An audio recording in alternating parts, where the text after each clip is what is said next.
Wasanii wa kazi ya fasihi wamehimizwa kuendelea kutumia kalamu zao kama dhana ya kuleta chachu ya mabadiliko na maendeleo katika jamii ili kuweza kutatua changamoto mbalimbali ikiwa pamoja na swala la umaskini, uharibifu wa mazingira pamoja na ukosefu wa ajira. Akizungumza katika uzinduzi wa tamasha la 3 la fasihi ya Kiswahili 2025 lililofanyika katika kijiji cha Makumbusho, Dar es Salaam, mkurugenzi mtendaji wa mfuko wa fasihi Tanzania TAFU, Hussein wa Maiwa, amesema wanafasihi wanatakiwa kutumia mbinu za kidigitali ili kuendana na kasi ya ukuaji wa sayansi na teknolojia.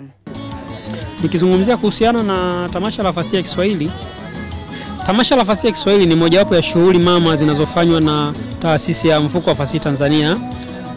Hili ni jukwaa la wazi linalowaleta watunzi wa fasihi, wanaharakati, wasomaji, walimu wa vyuo na wadau wengine wote wa fasihi kwa ujumla wake kukutana pamoja kujadili namna gani watapeleka tasnia yao mbele. Tumesema turudishe kitabu nyumbani kwa sababu jamii kulingana na muktadha wa sayansi na teknolojia tunajikuta kwamba tunarudi nyumbani na zawadi mbalimbali isipokuwa kitabu.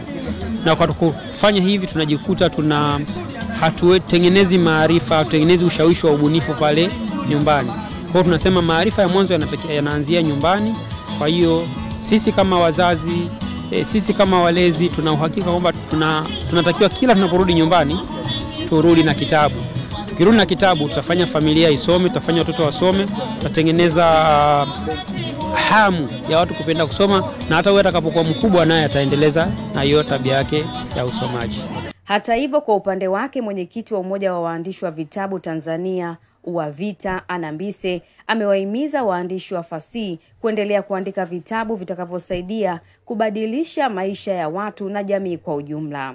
Tamasha hili ningependa kuwapongeza waandaaji, lakini zaidi sana kuendelea kuhimiza kuwa wanafasihi tuendelee kukuza umoja na mshikamano ili tuweze kuikuza fasihi yetu na tuweze kuandika vitabu ambavyo vinasaidia kubadilisha maisha yetu na kubadilisha maisha ya jamii zetu.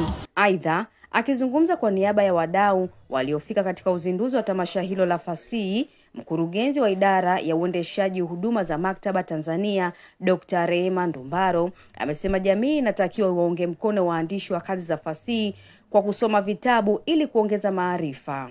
Sisi kama maktaba tumejitahidi sana kuongeza idadi ya wasomaji. Kwa kweli idadi ya wasomaji inaongezeka kwa kuona kwamba tunaleta machapisho yanayokidhi mahitaji ya hao watumiaji wetu. Kwa sasa tumeongeza machapisho ambayo pengine kwa miaka ya nyuma huko machapisho mengi yalikuwa yanatoka nje. Tuna machapisho yaliyoandikwa kwa lugha ya Kiingereza. Kwa hiyo sisi tunachofanya ni kwamba ili kuongeza idadi ya wasomaji katika maktaba zetu ni kwamba tunahakikisha tunapata machapisho au tunapata vitabu ambavyo vinakidhi mahitaji ya hawa watumiaji wetu. Na wito wetu kwa Watanzania na waandishi wengine na wasomaji kwamba tunahitaji machapisho ambayo yanalenga kumwelimisha, kumwendeleza huyu Mtanzania, kuibua vipaji vya vijana wetu, lakini vile vile hivyo vitabu vyote viendane na maadili ya Kitanzania. Isa Ali Isa almaarufu kama Dokta wa Mashahiri kutoka Zanzibar ameshukuru kuwepo kwa tamasha hilo ambalo linasaidia jamii kutambua na kuunga mkono kazi za fasihi na pia wanapata nafasi ya kutangaza kazi zao. Kwanza tunashukuru kwa kupata nafasi hii. Pia tunahamasika sasa kwa sababu tunaanza kuamsha zile hisia sasa za vitabu zilizokuwa ambazo sasa zimepotea. Asante sana. Na kwa bahati nzuri wadau ambao wataalamu pamoja na serikali imefahamu kwa sasa hivi ni lazima kuanza watu wa chini, tunakuja juu alafu ndio tunasogea. Tamasha la 3 la fasihi ya Kiswahili Tanzania 2025 limeandaliwa na mfuko wa fasihi Tanzania TAFU ambalo limeanza Mei 28 mwaka 2025 na likiendelea hii leo katika kijiji cha Makumbusho, Dar es Salaam, huku likichagizwa na kauli mbiu ya rudisha kitabu nyumbani. Asha Athumani kutoka Mlimani TV.